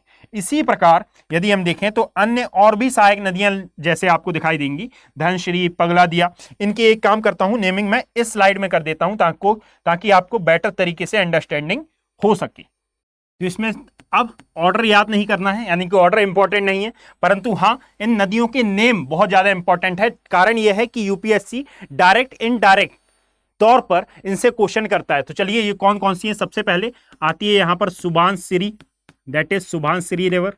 सुबनसिरी के बाद यहां पर आपको एक और रिवर देखने के लिए मिलेगी दैट इज, जिसे कॉल किया जाता है धनश्री। तो एक आ गई धनश्री, एक आ गई सुबनसिरी। इसके पश्चात एक और रिवर है जिसको कहा जाता है पगलादिया, है ना, बिल्कुल आपने सही सुना, पगलादिया। फिर आता है जिया भरेली, बिल्कुल आप सही सुन रहे हैं, ये अजीबो गरीब नाम इनकी सहायक नदियों के हैं। ठीक इसी प्रकार आपको और आगे देखने के लिए मिलती है, जैसे कि लाइक यहां पर एक और नदी मिलती है जिसको कहा जाता है कोपिली के बाद आपको एक और मिलेगी जिसको कॉल किया जाता है कृष्णाई। जस्ट अ सेकेंड, इसको मैं एडजस्ट कर लेता हूं थोड़ा सा, अदरवाइज ये प्रॉब्लम क्रिएट करेगा। तो यहां पर एक और आती है जिसको कहा जाता है कोपिली के बाद आपको नेक्स्ट देखने के लिए मिलती है जिसका नाम है कृष्णाई। ये सभी ब्रह्मपुत्रा की सहायक नदियां हैं, मैं बार बार रिपीट कर रहा हूं। क्लियर। फिर इसके पश्चात हम पूरा का पूरा एक और बार रिवीजन करेंगे। इसके बाद आपको देखने के लिए मिलेगी मानस, है ना, मानस भी इसी की सहायक नदी है। मानस के पश्चात जेमू ग्लेशियर से निकलने वाली तीस्ता, ये भी इसी की सहायक नदी है। और तीस्ता के पश्चात यहां पर कुल्सी, फिर दिबांग हो गई है हमारी। फिर भी मैं यहां पर नोट डाउन कर देता हूं, कारण यह है ताकि आप रिवर्स को काउंट कर पाएं। दिबांग, दिबांग के पश्चात अब आपको मिलेगी यहां पर लोहित, जो कि अरुणाचल प्रदेश में ही मिलती है। दिबांग के पश्चात लोहित नदी। लोहित के पश्चात यहां एक और मिलेगी जिसका नाम है बेकी, बेकी रिवर। एक और आती है जिसका नाम है कुल्सी। फिर दिखौ, दिखौ, दिखा नहीं, दिखौ। दिखौ के बाद सानकोसी, सानकोसी एक कोसी नदी है जिसको बिहार का शोक कहा जाता है, बस ये है सानकोसी। क्लियर? यानी कि इतनी रिवर्स आपको इसकी ट्रिब्यूटरीज के तौर पर, इसकी सहायक नदियों के तौर पर देखने के लिए मिलती हैं। प्रायः आपने 3-4 ही नाम सुने रहते हैं, परंतु इन सभी से कभी ना कभी क्वेश्चन पूछे गए हैं। क्लियर? किसी ना किसी एग्जाम में क्वेश्चन आए हैं। और यदि UPSC mains point of view से देखा जाए, यूपीएससी पॉइंट ऑफ व्यू से यदि मैं डिस्कस करूं, तो आपने देखा है सुबानसरी, धनसरी, पगलादिया, जिया बरेली, इसके पश्चात कृष्णाई, मानस, तीस्ता, दिबांग, लोहित, कुल्सी और सानकोसी से इसमें क्वेश्चन देखने के लिए मिले हैं यूपीएससी के कंटेक्स्ट में। तो याद रखिएगा ये सभी रिवर्स इंपॉर्टेंट है। यानी कि यदि मैं डिस्कस करूं तो सबसे पहले हमने देखा था कि एक्चुअल में इस सिंधु नदी तंत्र में कौन कौन सी नदियां हैं, इसके बारे में हमने डिस्कशन किया। इसके बारे में डिस्कशन के पश्चात हम किस रिवर पर आए, तो एक्चुअल में हमने फिर डिस्कशन किया ब्रह्मपुत्रा ड्रेनेज सिस्टम को। और ब्रह्मपुत्रा ड्रेनेज सिस्टम में कौन कौन सी रिवर्स आपके इंपॉर्टेंट हैं, इन सभी के बारे में हमने जाना, है ना। यहां पर अब आप गिनते जाइएगा कि कितनी रिवर्स मैं आपको मार्क करा रहा हूं। जरूरी नहीं है कि ये एटलस में मिले ही, है ना। हो सकता है कि आप इनको डायरेक्टली भी याद कर लें, हो सकता है कुछ ये एटलस में आपको ना मिले। क्लियर? तो यदि नहीं मिलती हैं तो टेंशन लेने की बात नहीं है। अब इसके पश्चात मैं एक और ड्रेनेज सिस्टम पर आता हूं जो कि हिमालय का ही है, और इससे कॉल किया जाता है बच्चे बेसिकली गंगा नदी तंत्र। और यदि गंगा नदी तंत्र को समझने का प्रयास करें तो हम बोलते जरूर हैं कि एक्चुअल में गंगा नदी का उद्गम गंगोत्री ग्लेशियर से होता है, परंतु याद रखिएगा गंगा नदी का एक नाम भागीरथी भी है। और ये भागीरथी निकलती है एक्चुअल में गंगोत्री ग्लेशियर से, अर्थात गंगा नदी का उद्गम के समय नाम तथा भारत को छोड़ने के पश्चात, भारत को छोड़ने से पूर्व इसका नाम भागीरथी ही होता है। किस प्रकार? तो अब मैं आपको बता देता हूं, देखिएगा। यह है हमारा गंगोत्री ग्लेशियर। गंगोत्री ग्लेशियर के ही बाजू में आपको दिखाई देता है दैट इज केदारनाथ, और केदारनाथ के बाजू में आपको दिखाई देता है दैट इज सतोपथ हिमानी या फिर सतोपथ ग्लेशियर। ये 3 ग्लेशियर हैं। ये 3 ग्लेशियर मैंने क्यों बनाए हैं तो धीरे धीरे आपको समझ में आ जाएगा। देखिएगा कि इस गंगोत्री ग्लेशियर से, नोट डाउन मैं कर देता हूं, दैट इज ये है हमारा गंगोत्री ग्लेशियर और ये है हमारा सतोपथ हिमानी। अब यहां से कौन कौन सी रिवर्स का ओरिजिन होता है तो देखना, गंगोत्री ग्लेशियर से एक नदी निकलती है जिसका नाम है भागीरथी। इसको कॉल किया जाता है बच्चे भागीरथी नदी। और ये भागीरथी नदी कई नदियों से मिलती है, कई तो नहीं, एक ही नदी से मिलती है, और इस नदी का नाम आता है अलकनंदा। परंतु अलकनंदा भागीरथी में मिलने से पूर्व और कई धाराओं से मिलती है। अर्थात सबसे पहले तो सतोपथ ग्लेशियर से 2 नदियों का उद्गम होता है। एक कहलाती है हमारी धौली गंगा, यह है धौली गंगा, और यह है विष्णु गंगा। इन दोनों का ही मिलन, संगम होता है कहां पर? विष्णु प्रयाग में। विष्णु प्रयाग से आगे फिर आपको दिखाई देता है एक अन्य प्रयाग। उससे पूर्व आप यहां पर नोट डाउन कर लें कि भाई केदारनाथ ग्लेशियर से एक और रिवर का ओरिजिन होता है, और यह बेसिकली मिलती है कहां? इस रुद्रप्रयाग वाले एरिया में। अब इसके मध्य में कौन कौन सी रिवर्स इसमें मिलती जाएंगी, जरा इनका ऑर्डर आपको एसेंशियल रूप से याद करते जाना है। आप मेरे साथ इसको बार बार रिपीट करेंगे। Is that clear? चलिए, यहां पर मैं संगम स्थल भी बनाते जाऊंगा, उनकी नेमिंग भी करते जाऊंगा, और ये सभी नेमिंग आपको मेरे साथ ही इसी वीडियो में याद करना है। और यदि आपको इसकी पीडीएफ चाहिए हो तो मैंने बता दिया है कि भाई आप इसको डाउनलोड कर सकते हैं geography bye Abhishek Kumar Telegram channel से। ये सभी मैप आप मेरे साथ बनाएं, ये जरूरी नहीं है। हाँ, जब आप फ्री रहें तो मैं आपको एक एडवाइस दूंगा कि आप ये मैपिंग जरूर करें। कारण यह है कि इससे पहली बात कि आपकी आंसर राइटिंग स्ट्रांग होगी, और साथ में ज्योग्राफी को पढ़ने में मजा भी आएगा। Is that clear? और यदि वीडियो पसंद आता है तो आप इसको सपोर्ट जरूर करें, अर्थात अपना लाइक, अपना कमेंट, अपना पॉजिटिव रिस्पॉन्स यहां पर जरूर देकर जाएं, जिससे मैं मोटिवेट फील कर सकूं और यहां पर मैं ऐसे ही और कई अन्य वीडियोस आपके लिए लेकर आ सकूं। तो चलिए एक बार मैं बता देता हूं कि ये रिवर्स कौन कौन सी हैं। सबसे पहले हमने देखा कि दैट इज भागीरथी रिवर, ये आती है हमारी भागीरथी नदी। इसके बाजू में आपको दिखाई देती है दैट इज ये है हमारी Mandakini river, that is Mandakini. और मंदाकिनी के पश्चात आपको दिखाई देगी एक है धौली गंगा, इसको मैं डीजी से डिकोड करता हूं, यह है धौली गंगा। और ये आती है हमारी विष्णु गंगा, ये मैं आपको गंगा ड्रेनेज सिस्टम में भी पढ़ाऊंगा। क्लियर। और इनके मिलने से जो नदी बनती है बेसिकली इसे कॉल किया जाता है अलकनंदा। अब यहाँ पर पंच प्रयाग का क्षेत्र आपको मौजूद देखने के लिए मिलेगा। अच्छा, ये प्रयाग कौन सा है तो इसको भी आप लिख लेना, दैट इज विष्णु प्रयाग। और जब आप विष्णु प्रयाग से आगे आते हैं तो यहाँ पर अब आपको आगे दिखाई देता है दैट इज यह है कर्ण प्रयाग। कर्ण प्रयाग के पश्चात आपको दिखाई देता है नंद प्रयाग। नंद प्रयाग के पश्चात रुद्र प्रयाग और रुद्र प्रयाग के पश्चात देव प्रयाग आपको यहाँ पर नजर आता है। यहाँ पर कौन कौन सी रिवर्स इसमें आकर मिलती हैं तो जब आप कर्ण प्रयाग की बात करते हैं तो यहाँ पर एक नदी है पिंडार। जब आप रुद्र प्रयाग की जब आप नंद प्रयाग की बात करते हैं तो यहाँ पर है नंदाकिनी। और यहाँ फिर नीचे की ओर रुद्रप्रयाग में आपको यहाँ पर आती हुई देखने के लिए मिलेगी दैट इज मंदाकिनी रिवर, जो कि केदारनाथ से निकल रही है। सतुपत कहाँ पर आता है तो एक्चुअल में बद्रीनाथ के समीप ये आपको मौजूद देखने के लिए मिलेगा। यह है कर्ण प्रयाग, इसको मैंने लिखा है केपी, है ना। अच्छे से इसको मैं थोड़ा सा छोटा कर लेता हूँ ताकि आपको बेटर तरीके से अंडरस्टैंड हो सके। कर्ण प्रयाग, फिर यह आता है नंद प्रयाग एनपी, नंद प्रयाग के बाद रुद्रप्रयाग आरपी, और फिर यहां पर आपको दिखाई देता है दैट इज देवप्रयाग अर्थात डीपी। Is that clear. फिर इसके पश्चात हरिद्वार नामक एक स्थान आता है और हरिद्वार के समीप से यह जो गंगा नदी है यह एक्चुअल में मैदानी भाग में प्रवेश करती है। शायद आपने ये बात सुनी हो, है ना। और जब ये मैदानी भाग में प्रवेश करती है तो फिर ये यूपी बिहार सबसे कम कोर्स ये अदा करती है कहाँ पर, झारखंड वाले एरिया में। और फिर यहाँ के पश्चात ये एक्चुअल में प्रवेश कर जाती है बांग्लादेश वाले रीजन में। इसको मैं थोड़ा सा छोटा कर लेता हूँ ताकि आपको अच्छे से अंडरस्टैंडिंग हो सके और इसी एक स्लाइड में पूरा का पूरा मैप बनकर तैयार हो जाए। देखिए एरिया थोड़े छोटे हो सकते हैं, कारण यह है कि मैंने यहां पर प्रयागों के बारे में भी डिस्कशन किया है और मैं आपको कुछ सिटीज के बारे में भी यहां पर मार्किंग कराऊंगा कि भाई उन सिटीज का क्रम कौन सा है। कारण यह है कि जब आप सहायक नदियों को पढ़ते हैं तो वहां प्रयागराज, वाराणसी और यहां पर गाजीपुर, है ना, कन्नौज, ये आगे पीछे हो जाते हैं, है ना, वो आगे पीछे ना हो। इसीलिए नेक्स्ट स्लाइड में मैं आपको इनकी सिटीज भी मार्क कराऊंगा कि एक्चुअल में ये सिटीज कौन कौन सी है और इनका ऑर्डर क्या है। क्लियर। याद रखिएगा कि जब आप पश्चिम बंगाल में प्रवेश करते हैं, यानी कि सबसे पहले उत्तराखंड से निकली, यूपी में गई, यूपी में सबसे लंबा कोर्स इसने लिया, फिर इसके पश्चात बिहार में आई, झारखंड को से के साथ सीमा बनाते हुए ये पश्चिम बंगाल में जब प्रवेश की तो पश्चिम बंगाल में इससे एक धारा टूटकर अलग होती है और इस धारा को बेसिकली कॉल किया जाता है हुगली नदी, जिसके तट पर ही बसा हुआ है कलकत्ता शहर और ये बंगाल की खाड़ी सागर में अपना मुहाना बनाती है।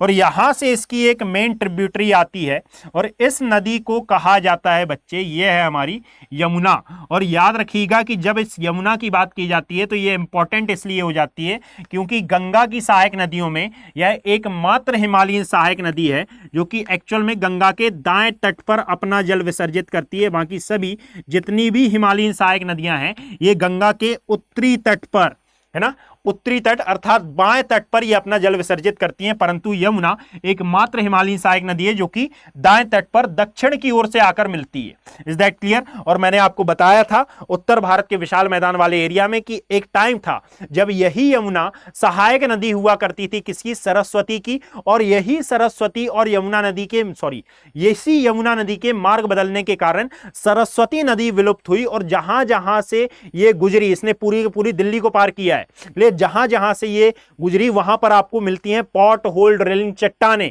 दैट इज वाई कि जब दिल्ली में ब्रिज का निर्माण किया जाता है तो वहां पर जर्मनी से इंजीनियर बुलाने पड़ते हैं। कारण यह है कि इन पॉट होल ड्रिलिंग चट्टानों को तोड़ना इतनी आसान बात नहीं होती है। इसके बारे में डिस्कशन बाद में होगा कभी।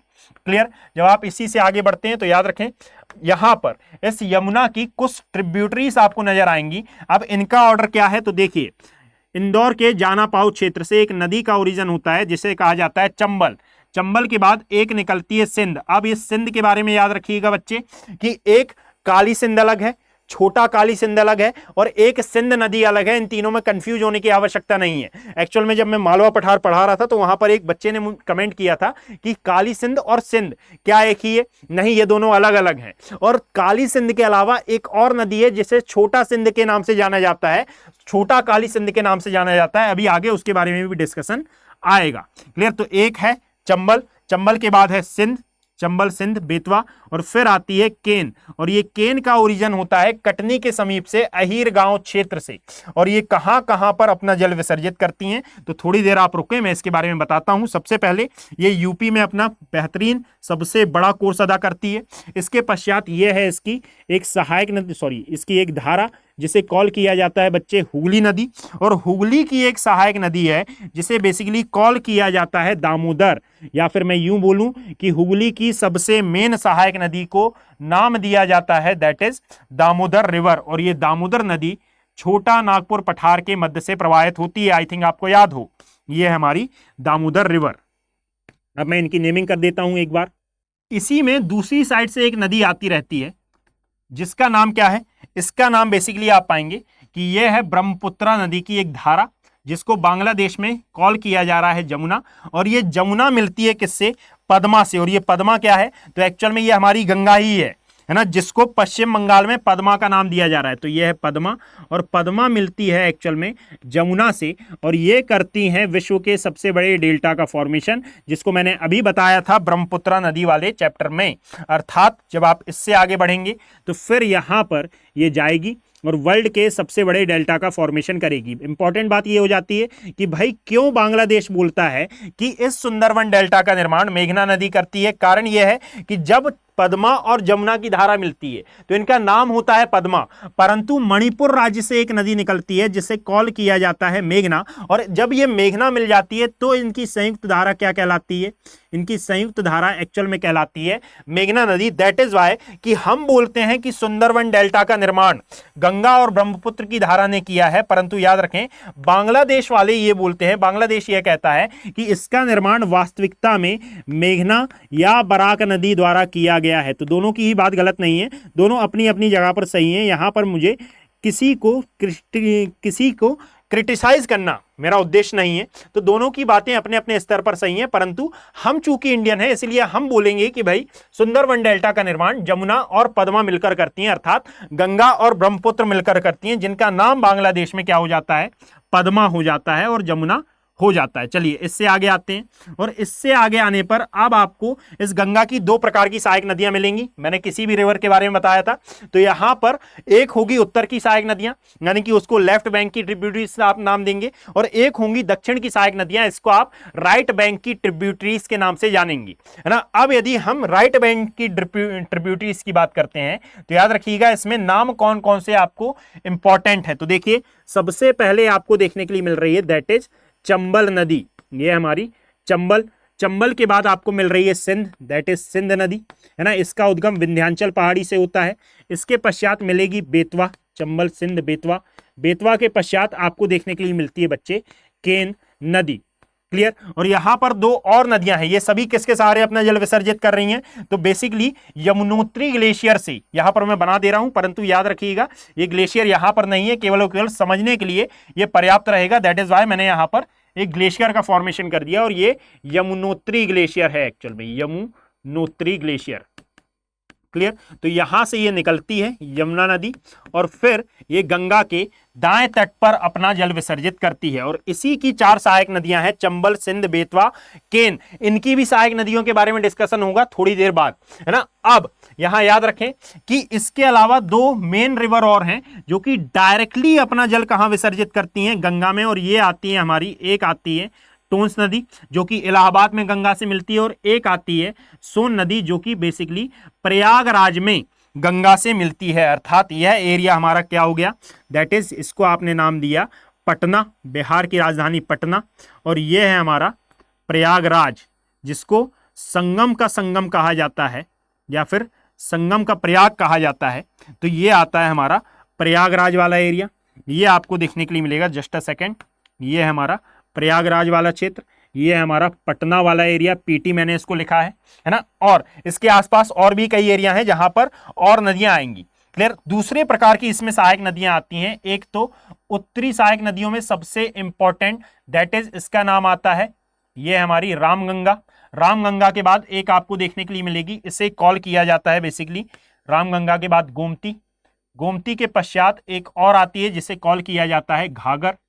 रामगंगा, गोमती, गोमती के बाद आएगी घाघर, और यह घाघर 3 नदियों से मिलकर बनती है, एक है शारदा, एक है सरयू और एक आती है राप्ती। जब ये तीनों ही मिल जाती हैं तो इनकी संयुक्त धारा क्या कहलाती है, एक्चुअल में घाघरा नदी कहलाती है। ये क्लियर। एक है घग्गर नदी जो कि विलुप्त सरस्वती को माना जाता है। तो यहां पर मैं अब इसको नोट डाउन कर देता हूं। पहली आई हमारी रामगंगा, इसको थोड़ा सा मैं पतला कर लेता हूं भाई, ज्यादा गाढ़ा है ये।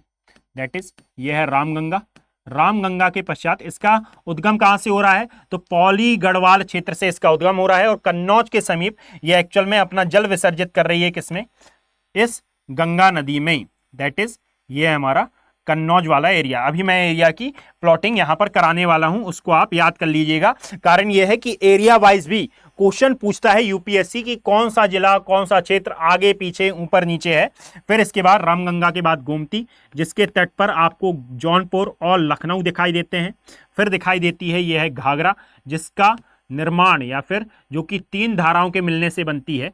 एक आती है हमारी सरयू, एक देखने के लिए मिलेगी शारदा और एक आती है राप्ती। That is Saryu. सरयू के किनारे अयोध्या बसा हुआ है, बताने की आवश्यकता तो मुझे है नहीं, है ना। अब इसके पश्चात आपको दिखाई देगी शारदा, और ये शारदा को ही काली नदी कहा जाता है कई बार, और ये विवाद का कारण है। इंडो नेपाल डिस्प्यूट के साथ ये जुड़ा हुआ है। ओपी कॉली का नाम आपने सुना होगा। और एक और आती है राप्ती, अर्थात यहां पर इतनी रिवर्स हमारी कंप्लीट हुई। दैट इसके बाद अब आपको बच्चे दिखाई देगी क्या, सरयू, शारदा, राप्ती, फिर इसके बाद रामगंगा, गोमती, घाघर, फिर आएगी गंडक। देन ये आपको मिलती है गंडक, और गंडक के पश्चात एक और रिवर आती है जिसका नाम है कोशी, है ना, जिसको बिहार का शोक कहा जाता है। फिर आएगी हमारे पास कौन सी, ये आएगी महानंदा। क्लियर, जिसको गंगा की सबसे वेस्टर्न मोस्ट ट्रिब्यूटरी के नाम से जाना जाता है। अब इसकी भी मैं नेमिंग कर देता हूं। गंडक ये हो गई, गंडक के बाद कोशी मिली, और कोशी के पश्चात आपको देखने के लिए मिली दैट इज महानंदा, जो कि वेस्टर्न मोस्ट ट्रिब्यूटरी है पूरी गंगा की। अब इसमें यदि मान लीजिए आपकी मैपिंग में ये आगे पीछे हो रहा हो कि सर यहां पर कौन सी नदी किस क्षेत्र में जाकर मिलती है, उसको जानने से पूर्व अब मैं थोड़ा सा डिस्कस कर लेता हूं इस चंबल नदी के बारे में, है ना, सॉरी इस यमुना नदी के बारे में। यदि यमुना नदी के बारे में डिस्कशन किया जाए तो याद रखिएगा बच्चे कि इस यमुना नदी की एक अन्य सहायक नदी और है, और इसे कहा जाता है बेसिकली हिंडन रिवर। इसका नाम आता है हिंडन रिवर। ये हिंडन यमुना की सबसे मुख्य सहायक नदी मानी जाती है। कारण यह है कि एक टाइम था कि सिंधु नदी तंत्र में पूरा का पूरा सरस्वती नदी को भी शामिल किया जाता था, अर्थात इसमें एक अन्य रिवर और आती थी, सिंधु, झेलम, चिनाब, रावी, व्यास, सतलुज, और एक आती थी सरस्वती। दैट इज वाई इसे सप्त सैंधव प्रदेश के नाम से जाना जाता था। अब कहा यह जाता है कि प्रायद्वीपीय भारत के उत्तर पूर्वी प्रवाह के कारण जब ये यूरेशियन प्लेट से टकराई, ये Indo Australian plate Eurasian plate से जब टकराई, तो इसके कारण कई नदियों ने अपना मार्ग बदला। शायद आपने इंडो शिवालिक रिवर के बारे में मेरे मुंह से पहले भी सुना हो, है ना, जब मैं आपको बता रहा था कि एक्चुअल में इस पूरे क्षेत्र में जो उत्तर भारत का विशाल मैदान है, यहां पर जलोढ़ मृदा का विस्तार कैसे हुआ।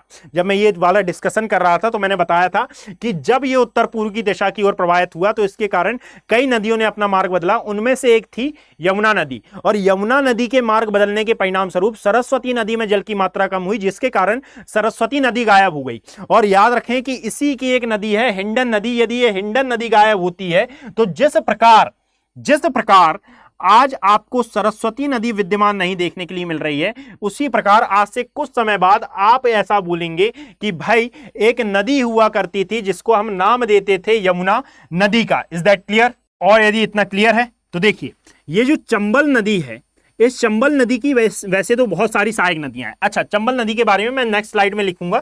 यहां पर आप ये जान लीजिए कि एक्चुअल में यदि आप देखोगे तो यहां पर कुछ प्लेसेस भी हैं जो कि आपको मार्किंग करना बहुत आवश्यक है। जैसे ये जो रामगंगा नदी है, ये बेसिकली प्रवाहित होती है एक नेशनल पार्क से। उस नेशनल पार्क को नाम दिया जाता है रामगंगा नेशनल पार्क। तो इसको मैं कैसे लिखूंगा, इसको मैं RNP लिख देता हूं ताकि आप समझ पाए कि मैं रामगंगा नेशनल पार्क की बात कर रहा हूं, Ramganga national park. Is that clear? जब आप आगे की ओर आते हैं तो इसी में आपको गोमती नदी के तट पर 2 शहर स्थित दिखाई देते हैं। दैट इज एक है लखनऊ और एक आता है जौनपुर वाला एरिया, लखनऊ और जौनपुर वाला एरिया। आप मुझे बताएंगे कि लखनऊ ऊपर है या फिर जौनपुर ऊपर है, यानी ज्यादा उत्तर की ओर कौन सा है। क्लियर। अब देखिएगा हमने अभी तक कितने नदी तंत्रों को पढ़ा है। तो सबसे पहले सिंधु नदी तंत्र, फिर हमने ब्रह्मपुत्रा नदी तंत्र की बात की जिसकी मैपिंग यहीं पर है, और फिर हमने बात की गंगा नदी तंत्र की, और यहां पर हमने इसकी सहायक नदियों के बारे में जाना। अब एक एक करके इन सहायक नदियों की भी सहायक नदियों के बारे में हम जानना प्रारंभ करते हैं। चलिए यहां पर एक बार देख लीजिए भाई, कोई नाम तो गलत नहीं है, वैसे मैंने प्रयास किया है। तो रामगंगा, गोमती, घाघर, गंडक, कोशी, महानंदा, फिर आती है चंबल, सिंध, बेतवा, केन, फिर आती है एक है टोंस, इसकी नेमिंग मैं भूल गया। तो यहां पर एक आती है हमारी Tons river, that is Tons, और टोंस के बाद आपको बच्चे देखने के लिए मिलेगी सोन रिवर। तो यदि अब हम यहां पर देखें तो याद रखिएगा, अब मैं चंबल की सहायक नदियां आपको बताना प्रारंभ करता हूं कि यहां पर एक और मैंने मेन रिवर ले ली, that is called Chambal river. और इस चंबल की भी ऑब्वियस है कि दो प्रकार की सहायक नदियां होंगी, अर्थात एक इसकी राइट बैंक की सहायक नदियां और एक इसकी होंगी लेफ्ट बैंक की सहायक नदियां। अब आपको राइट और लेफ्ट आई थिंक अच्छे से समझ में आ रहा होगा। तो यदि इसके बारे में हम डिस्कस करें तो देखिएगा, अब इसमें कौन कौन सी ट्रिब्यूटरीज मार्क करना इंपॉर्टेंट है। तो एक तो है छिप्रा जिसके किनारे बसा हुआ है उज्जैन, इसको कौन नहीं जानता है। क्लियर। छिप्रा के पश्चात आपको एक मिलेगी छोटी काली सिंध, मैंने आपको बताया था कि एक सिंध रिवर है, सिंध नदी है, और एक आती है छोटी काली सिंध, और यदि छोटी काली सिंध है तो बड़ी भी होगी। तो यहाँ पर नेक्स्ट रिवर आ जाती है हमारी काली सिंध नदी। तो नेक्स्ट है हमारी काली सिंध रिवर, और इसके पश्चात आपको देखने के लिए मिलेगी यहाँ पर कुंवारी। क्लियर। जी हाँ, बिल्कुल सही सुना आपने, एक और रिवर आती है यहाँ पर कुंवारी रिवर। क्लियर। और इसकी ये सभी नदियां एक्चुअल में किस बैंक की सहायक नदियां हैं, तो ये राइट हैंड साइड की सहायक नदियां मानी जाएंगी। इसके अलावा आपको एक मिलेंगी कूनो, कूनो के पश्चात एक और आती है जिसका नाम है शिवना, है ना, इसका नाम है शिवना। ये सभी नदियां एक्चुअल में चंबल की सहायक नदियां हैं। अब आपको ये तो पता है ना कि भाई ये एक्चुअल में ओरिजिनेट कहां से होती है ना, इंदौर का एक जाना पाऊ क्षेत्र है जहां से ये नदी बेसिकली ओरिजिन लेती है। और इसके पश्चात एक और मेन रिवर मैं भूल रहा था, मालवा पठार की है, ये है हमारी पार्वती नदी। और यदि इन सभी नदियों को आप देखते हैं तो ये सभी रिवर्स एक्चुअल में किस बैंक की सहायक नदियां आती हैं, अर्थात किस ओर अपना जल विसर्जित करती हैं, ये यमुना में। तो याद रखें ये राइट हैंड साइड या फिर राइट बैंक की ये सहायक नदियां मानी जाती हैं, राइट बैंक की ट्रिब्यूटरीज मानी जाती हैं। ये बात हमेशा अपने माइंड में सेटल डाउन करके रखिएगा। इसके अलावा और भी कई रिवर्स हैं जो कि बेसिकली लेफ्ट बैंक की सहायक नदियां हैं, अर्थात इस चंबल में लेफ्ट हैंड साइड से अपना जल विसर्जित करती हैं। एक सेकंड, मैं इसको ऐसा नहीं लिखता, नहीं तो ये ज़्यादा स्पेशियस हो जाएगा, तो इसको मैं डायरेक्टली लिख देता हूँ RIGHT, दैट इज ऐसा RIGHT। इससे आई थिंक आप डिकोड कर पाएंगे कि ये राइट बैंक की सहायक नदियों के अंतर्गत आते हैं। इसके पश्चात याद रखें कि कुछ और नदियां हैं जो कि बेसिकली लेफ्ट बैंक की सहायक नदियां कहलाएंगी। इनमें मेनली काउंट की जाती है, एक है बनास नदी, यह है बनास जो कि अरावली को पार करती है, और साथ में एक है मेज नदी, है ना। ये दोनों ही नदियां बेसिकली याद रखें कि ये कहलाती हैं लेफ्ट बैंक की सहायक नदियां, अर्थात यह है इस यमुना नदी में लेफ्ट हैंड साइड से आकर मिलती हैं। Is that clear. और यदि इतना क्लियर है तो चलिए बिना देरी किए हम आगे बढ़ते हैं। जब आप आगे बढ़ेंगे तो यहाँ पर एक अन्य रिवर आपको देखने के लिए मिली चंबल के बाद सिंध, और सिंध में एक सहायक नदी है, सिंध की एक महत्वपूर्ण सहायक नदी है, इसे बच्चे कॉल किया जाता है बेसिकली क्या, पहुज। क्लियर। इसे नाम दिया जाता है पहुज, अर्थात सिंध की एक महत्वपूर्ण सहायक नदी निकल के आती है, दैट इज पहुज। सिंध, सिंह नहीं, सिंध। क्लियर। और इसकी एक मेन ट्रिब्यूटरी का क्या नाम है, तो इसका नाम है पहुज। Is that clear. अब आप मुझे बताएं कि ये जो पहुज है ये किस ओर अपना जल विसर्जित करती है, इस सिंधु नदी, सॉरी ये सिंध नदी में। Is that clear. इसका आंसर मुझे कमेंट सेक्शन में आपसे चाहिए। इवन मैं जितने भी क्वेश्चन आपको दे रहा हूं उनमें से कम एक क्वेश्चन का आंसर तो आप मुझे कमेंट सेक्शन में दें। क्लियर। ताकि मुझे पता चल सके कि एक्चुअल में आपको ये सीरीज पसंद आ रही है बच्चे। जब आप इससे आगे जाएंगे तो अब आपको एक और नदी देखने के लिए मिलेगी, दैट इज कॉल्ड बेतवा, इसका नाम है बेतवा। और बेतवा के बाद एक और रिवर मिलती है, दैट इज कॉल्ड केन, है ना। अब इसकी कौन कौन सी सहायक नदियां हैं तो जरा ध्यान से देखना। यहां एक रिवर आती है हराली, हलाली, और एक आपको देखने के लिए मिलेगी उर्वशी, हलाली और उर्वशी। ये दोनों ही इसकी लेफ्ट बैंक की सहायक नदियां मानी जाती हैं। क्लियर, यानी कि ये दोनों ही अपना जल इसमें गिराती हैं लेफ्ट हैंड साइड से।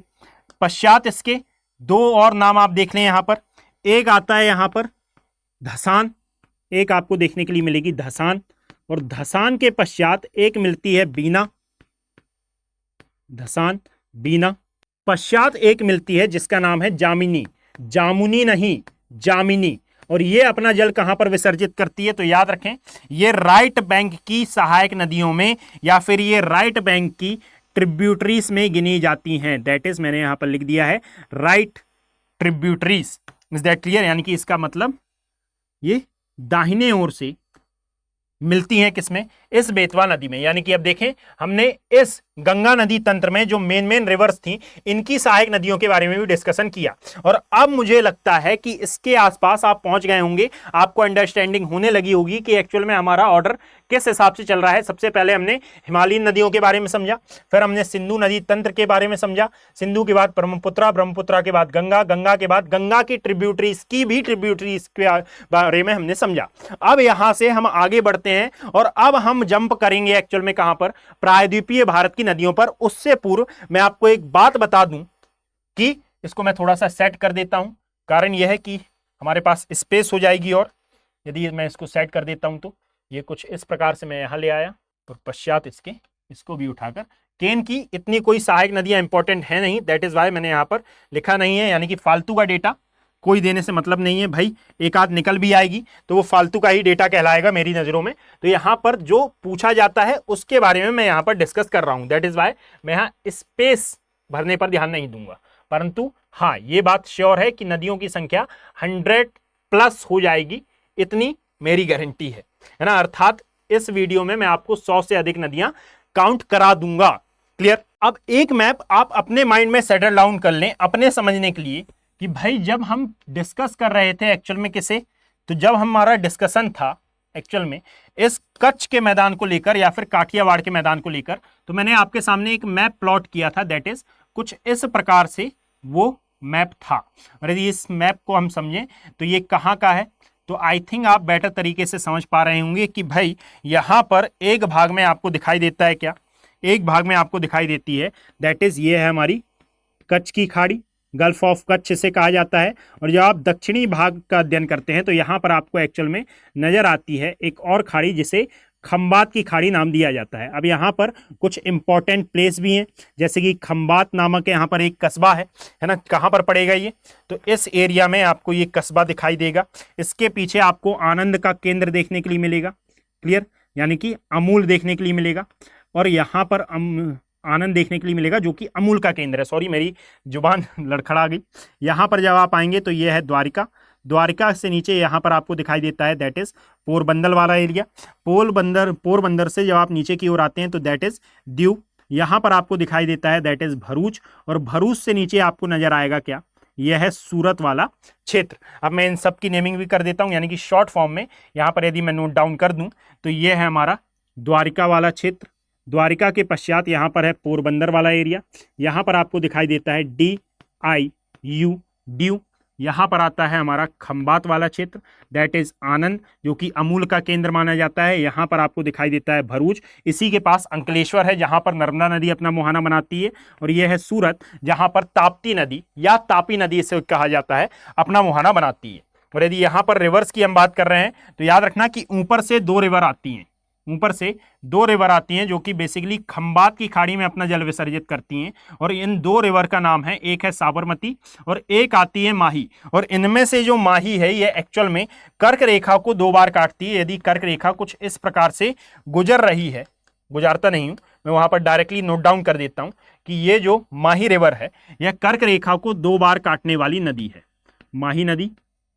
और ये 2 बार क्यों काटती है, तो ये अपना कोर्स चेंज करती है बेसिकली, यानी कि पहले ये उत्तर की ओर प्रवाहित होती है, फिर बाद में ये दक्षिण की ओर मुड़ जाती है, दैट इज वाई उत्तर की ओर जाने पर एक बार कट करती है और दक्षिण की ओर आने पर ये पुनः कट करती है। तो ये बन जाती है भारत की एक ऐसी नदी जो कि कर्क रेखा को 2 बार कट करती है। यह है साबरमती, यह है साबरमती नदी। और यहां पर अब आपको एक और नदी देखने के लिए मिलेगी, दैट इज इसे नाम दिया जाता है नर्मदा। और ये नर्मदा नदी भरूच के पास, ये नर्मदा नदी भरूच के पास अंकलेश्वर के समीप अपना मुहाना बनाती है, अर्थात दोनों में लगभग 30 किलोमीटर का डिस्टेंस है यदि आप ट्रेवल किए हों तो। ये है हमारी नर्मदा रिवर, और नर्मदा के नीचे ही आपको बच्चे देखने के लिए मिलेगी यहाँ पर, दैट इज ताप्ती नदी अर्थात तापी रिवर। अब इन दोनों की हम बात करते हैं तो इसमें से ये जो नर्मदा है ना, बेसिकली ये प्रायद्वीपीय भारत के विपरीत ढाल की ओर प्रवाहित होती है। दैट इज वाई ये दोनों ही नदियां अपने आप में इंपॉर्टेंट हो जाती हैं, क्योंकि एक्चुअल में ये प्रायद्वीपीय भारत के विपरीत ढाल की ओर प्रवाहित होने वाली नदियां हैं, और ये खंबात की खाड़ी में या गल्फ ऑफ खंबत में अपना मुहाना बनाती हैं। ये 4 नदियां ये इंपॉर्टेंट हो गई। अब इसमें नर्मदा नदी की कौन कौन सी सहायक नदियां हैं तो उनको हम देखेंगे अलग से, क्लियर, उनका डिस्कशन हम अलग से करेंगे। अब यहां पर ये वो नदियां हैं जो कि प्रायद्वीपीय भारत के विपरीत ढाल की ओर अर्थात ये अपना मुहाना बनाती हैं अरब सागर में। अरब सागर का ही विस्तार है खंबात की खाड़ी में। इसके ऊपर, इसी के ऊपर आपको एक और एरिया देखने के लिए मिलेगा। जस्ट अ सेकेंड, मुझे साबरमती को शिफ्ट करना होगा, एक सेकेंड, साबरमती को मुझे शिफ्ट करना होगा। यदि मैं इसको शिफ्ट करूं तो ये इस साइड आ जाएगा। अब यहाँ पर मैं आपको बताना एक्चुअल में ये चाह रहा हूँ कि जब आप इस एरिया में देखेंगे तो यहाँ पर आपको एक क्षेत्र विद्यमान दिखाई देगा। ये कौन सा है तो इसको आई थिंक आपने मेरे गुजरात वाले वीडियो में देखा होगा। ये है कच्छ का रण, जिसको हम 2 पार्ट्स में डिवाइड करते हैं।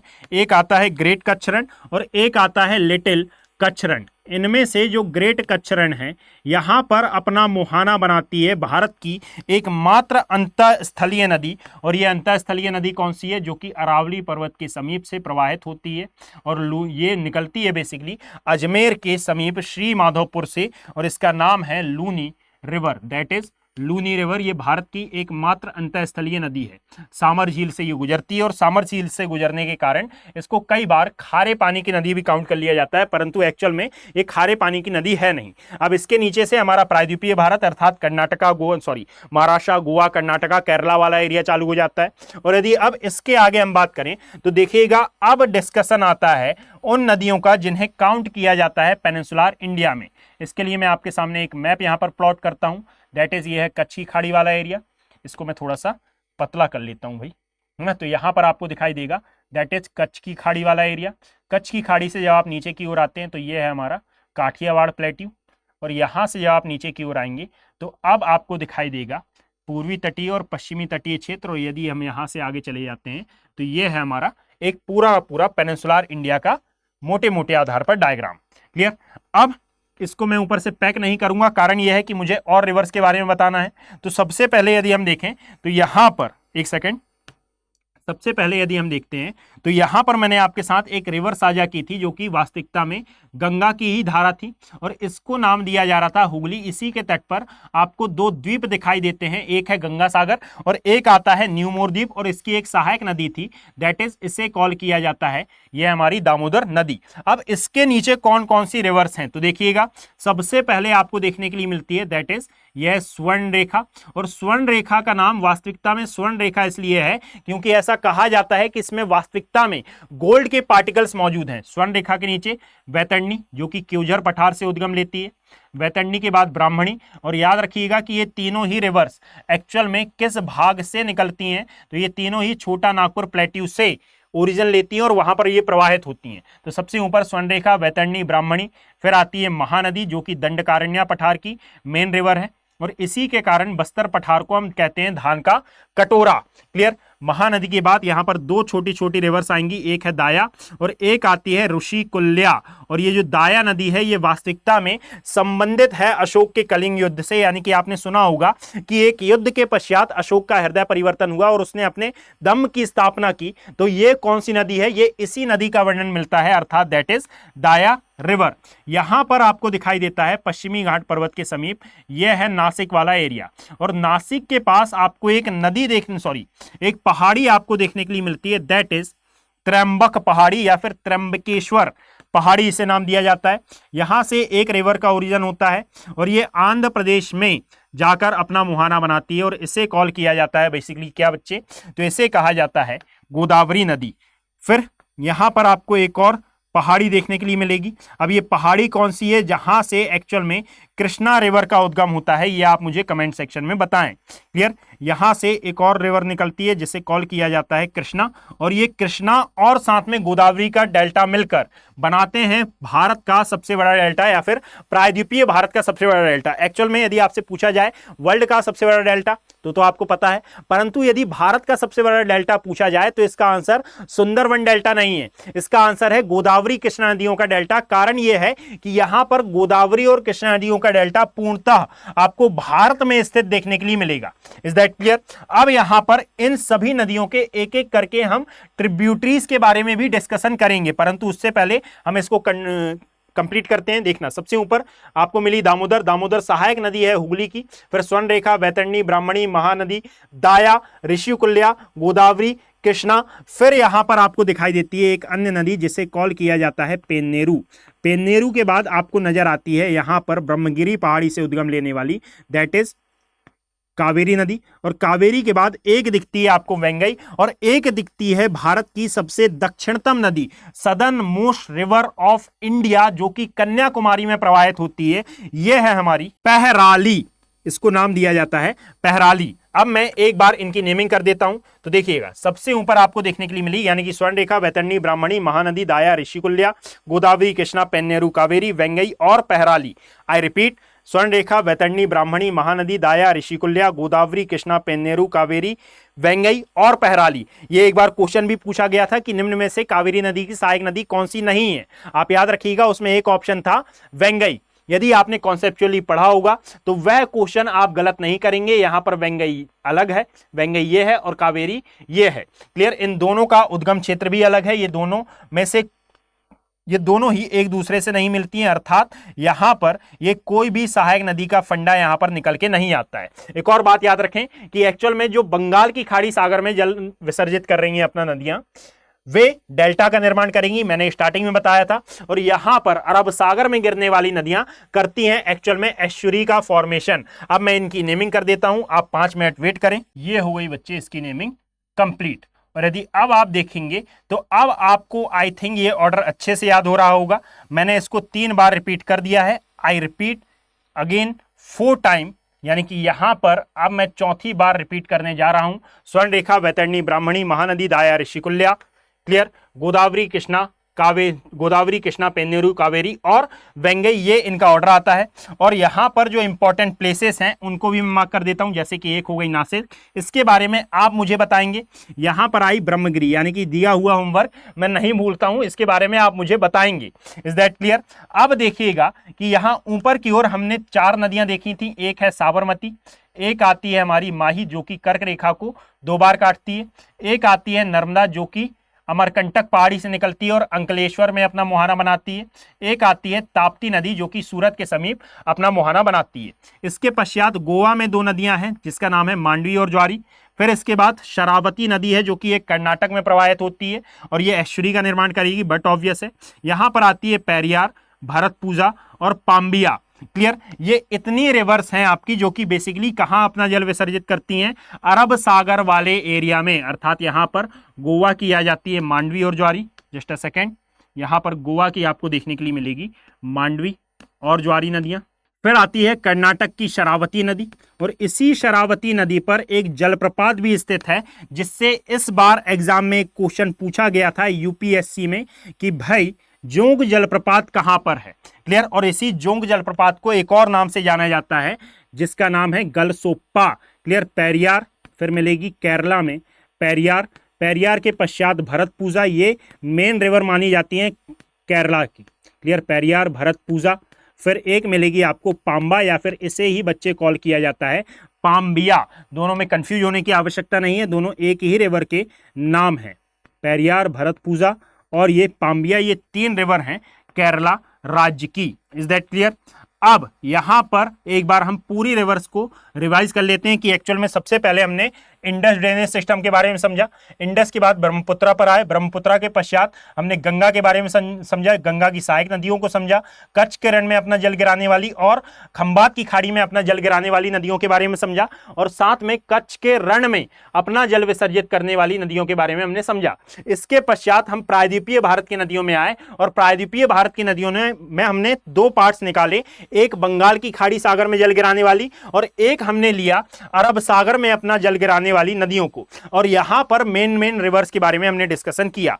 अब यहां पर जो सबसे मेन रिवर हैं उनके बारे में भी हम डिस्कशन करते हैं, अर्थात गोदावरी और कृष्णा नदियां, और इसके अलावा वे नदियां जिनकी ट्रिब्यूटरी से क्वेश्चन आने की संभावना रहती है। अर्थात सबसे पहले तो मैं स्टार्ट करूंगा गोदावरी नदी से, अर्थात ये है हमारी अब गोदावरी नदी, और इसको अब हम समझना स्टार्ट करते हैं। गोदावरी, अब इसको भी हम दो पार्ट्स में डिवाइड करेंगे, अर्थात एक है लेफ्ट बैंक की सहायक नदियां। भाई यहां पर लेफ्ट हैंड साइड और राइट हैंड साइड में कंफ्यूज नहीं होना है, मैंने बता दिया है कि एक्चुअल में यदि आप गोदावरी नदी को देखेंगे तो यह निकल रही है पश्चिमी घाट पर्वत से और यह जा रही है बंगाल की खाड़ी की ओर। दैट इज इसका जो ऊपर वाला पोर्शन होगा इसे आप मानेंगे क्या, लेफ्ट हैंड साइड, और जो नीचे वाला एरिया होगा इसे आप मानेंगे राइट हैंड साइड वाला एरिया। तो अभी हमारा डिस्कशन है लेफ्ट हैंड साइड की रिवर्स पर, और यदि इस पर हम आते हैं तो याद रखें कि इसमें अब कौन कौन सी रिवर आपको स्थित देखने के लिए मिलेंगी। तो सबसे पहले तो आती है यहां पर एक रिवर जिसका नाम है वेनगंगा, और वेनगंगा से ही मिलता जुलता अगला नाम आएगा पेनगंगा। तो एक आएगी वेनगंगा, एक आएगी हमारी पेनगंगा नदी, ये दो नदियां होंगी। फिर यहां पर शिवाना मिलेगी, शिवाना के पश्चात हमें देखने के लिए मिलेगी पूर्णा, शिवाना पूर्णा, पूर्णा के पश्चात यहां पर आपको देखने के लिए मिलती है इंद्रावती नदी, दैट इज इंद्रावती रिवर, और इंद्रावती रिवर के पश्चात एक और रिवर आपको यहां पर मौजूद देखने के लिए मिलेगी, जस्ट अ सेकेंड, कदम, और एक लास्ट दैट इज प्राणहिता, कदम, और यहां पर लास्ट मिलेगी हमें प्राणहिता रिवर। ये कहां की है, ये लेफ्ट बैंक की सहायक नदियां हैं। अगेन हम स्टार्ट करते हैं यहां पर कि राइट हैंड साइड की, अर्थात राइट बैंक की सहायक नदियां इसमें कौन सी हैं। क्लियर, तो याद रखें इसमें जो मेन नाम आते हैं उनमें सबसे पहले है प्रवरा, सबसे पहले आता है प्रवरा, प्रवरा के बाद आपको देखने के लिए मिलेगा मन्नैर, प्रवरा, मन्नैर, फिर मिलती है यहां पर एक और रिवर जिसका नाम है मंजीरा रिवर, मंजीरा। इज दैट क्लियर, है ना। ये इतनी सहायक नदियां हैं आपकी किसकी, गोदावरी नदी की। इतनी सहायक नदियां आपके लिए इंपॉर्टेंट हैं जो कि लेफ्ट और राइट बैंक की सहायक नदियां हैं। आई थिंक अब आप समझ पा रहे होंगे कि हमने कितने अच्छे से, कितने माइन्यूट डिस्कशन से और कितनी आसानी से इन सभी नदियों को समझने का प्रयास किया है। ये कोई ज्यादा टफ नहीं है। सबसे पहले यहां पर हमने प्रायद्वीपीय भारत की नदियों को समझा, और यहां पर अब जो रिवर्स इंपॉर्टेंट हैं पेनिनसुलर इंडिया की, प्रायद्वीपीय भारत की, उनमें भी उनकी सहायक नदियों को हम डिस्कस कर रहे हैं। Is that clear. यहां पर एक और रिवर आ जाती है, आई थिंक इसका नाम है Kinnesari, Kinnesari. Is that clear. ये आंध्र प्रदेश और तेलंगाना राज्यों में प्रवाहित होने वाली नदी है। अब इसके पश्चात एक अन्य रिवर आती है जिसका नाम है बच्चे कृष्णा रिवर, है ना। और ये कृष्णा नदी की सहायक नदियों को अब हम समझना स्टार्ट करते हैं। देखिएगा हेडिंग है हमारी कृष्णा नदी की सहायक नदियां, और यदि इसको समझने का प्रयास करें तो इसको भी हम दो पार्ट्स में डिवाइड करेंगे, अर्थात एक लेफ्ट बैंक की और एक राइट बैंक की सहायक नदियां। तो सबसे पहले हम प्रीवियस जैसे स्टार्ट करते हैं लेफ्ट बैंक की सहायक नदियों से, और यदि इसमें नाम देखा जाए तो सबसे पहले तो आती है यरला, यरला, ये साउथ इंडिया की है, दैट इज वाई ये थोड़ा सा ऑड लग रहा है आपको। फिर आती है भीमा, और फिर भीमा के पश्चात आपको दिखाई देगी दैट इज मूसी, और इसी मूसी नदी के तट पर क्या बसा हुआ है ये आप मुझे कमेंट सेक्शन में बताएंगे बच्चे। क्लियर। इसके बाद आपको देखने के लिए मिलेगी एक और रिवर जिसे कॉल किया जाता है मुन्नेरू, और मुन्नेरू के पश्चात एक अन्य रिवर आपको देखने के लिए मिलती है दैट इज डिंडी, दीदी नहीं डिंडी, मायावती दीदी को मत लाना यहां पर बीच में, यह है डिंडी। Is that clear. अब इसके पश्चात एक और रिवर है, यानी सॉरी एक और टाइप है जिसमें है राइट बैंक की सहायक नदियां, अर्थात राइट हैंड साइड अपना जल गिराने वाली कृष्णा नदी में, कृष्णा नदी की ट्रिब्यूटरीज। और इसमें मेनली कौन कौन सी आती हैं, तो सबसे पहले आपको मिलेगी कोयना, है ना, कोयना। फिर मिलेगी आपको इसी में पंचगंगा, कोयना, पश्चात पंचगंगा, पंचगंगा के पश्चात दूधगंगा, पंचगंगा, दूधगंगा।